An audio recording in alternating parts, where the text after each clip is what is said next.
So what if I told you there was a blueprint for a completely different kind of digital world? I'm not talking about the internet we know today, this sprawling, kind of chaotic network that's mostly shaped by corporations. No, no.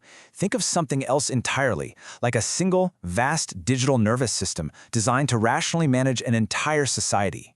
Well, that blueprint actually exists, and it's hidden inside this incredible book from the absolute height of the Cold War. All right, so let's dive right in. To really get our heads around this alternate future, we've got to start with the object itself. Because you see, this isn't just a book, it's so much more. It's a time capsule. Okay, so the first thing you notice is the cover. I mean, look at it. It's austere, it's imposing. It almost feels like a piece of military hardware, right? That really severe black texture, and the blocky outlined Cyrillic letters E and K, which stand for Encyclopedia of Cybernetics. Yeah, this was definitely not designed for a casual read on the weekend. This thing was built to communicate serious, state-level importance. And it gets even more intriguing when you actually open it. These end papers, they're not just decorative.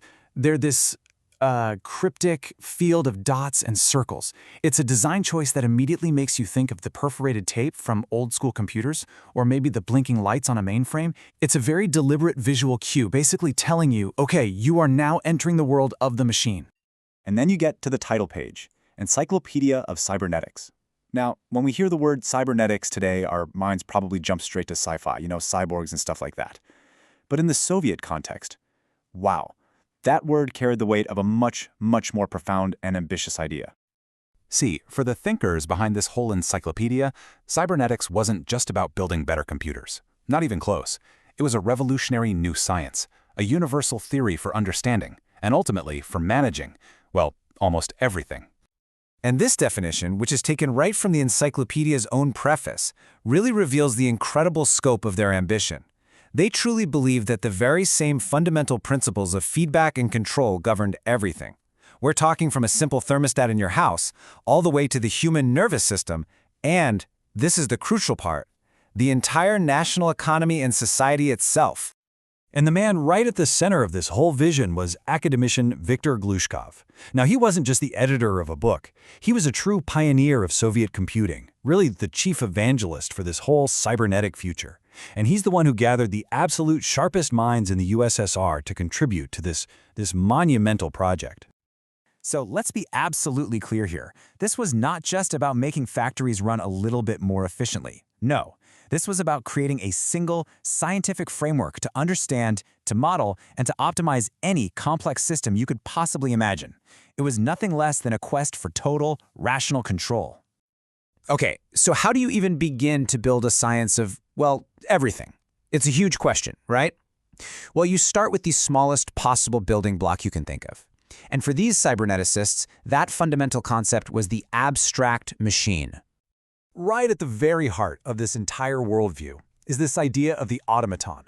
Now, this isn't a physical robot, okay? It's a purely theoretical concept, a really simple machine that can exist in different states, and it just switches between them based on specific inputs. The best way to think about it is like, it's the atom of any process. And believe me, the encyclopedia dives deep. I mean, this is the very first page of the entry on automata theory. It is dense, it's mathematical, and it's incredibly abstract. What you're looking at right here is the theoretical engine that was supposed to drive the entire cybernetic project.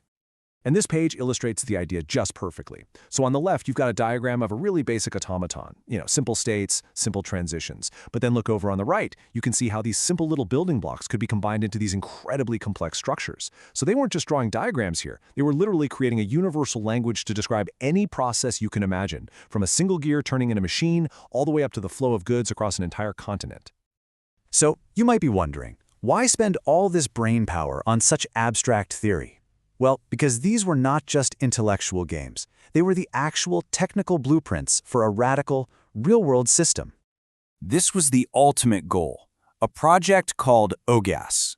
Glushkov and his colleagues, they envisioned a massive national computer network that would connect every single factory, every farm, and every planning bureau in the entire Soviet Union. The goal? To collect real-time data and use these cybernetic principles to manage the whole economy with the cold, hard logic of a machine. The idea was to eliminate human error and all that bureaucratic delay. And this is what it looked like on paper. This is not some generic flowchart. It's a detailed schematic for running a specific enterprise, the Adviv television factory, as a single integrated cybernetic system. You can literally trace the flow of data from the workshops to the computers to the managers, all of it designed to be one perfect, rational feedback loop. And it wasn't just for factories either. This diagram here shows how data itself was going to be managed. You've got information coming in from ships, from labs, from sensors, all of it flowing into one centralized system for processing and analysis. I mean, they were designing the literal nervous system for a planned economy.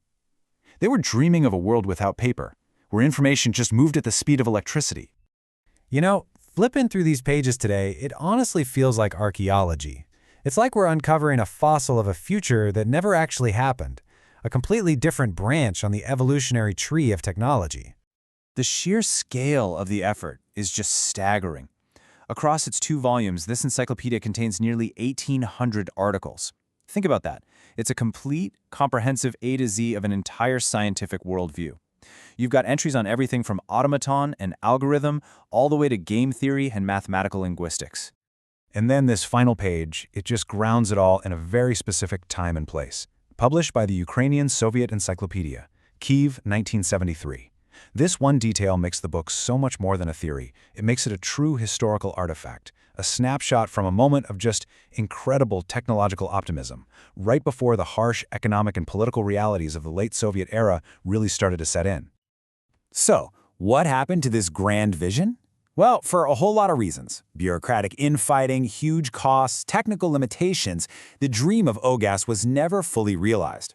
This encyclopedia, really, it remains its most complete and detailed testament. But it leaves us with a really fascinating question, doesn't it?